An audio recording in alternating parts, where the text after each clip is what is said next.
So we have the Sentra all finished up with our plug and play remote start.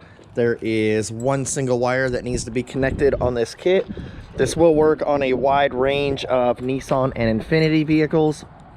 The install is actually done right above the driver kick panel. You don't have to remove any dash panels or any other panels in the vehicle. It is basically just right up in here. So this is what we call the kick panel.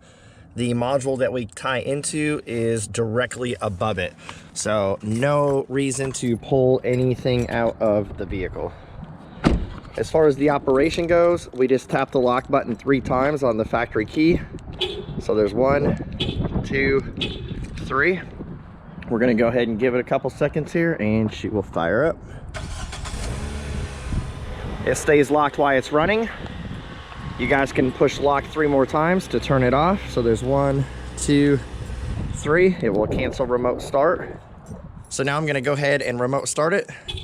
And we're gonna show you the process that you will need to do when you come out to the car and you wanna drive away. So it's locked, it's remote started. It'll run for 15 minutes. You guys can come out, just push unlock.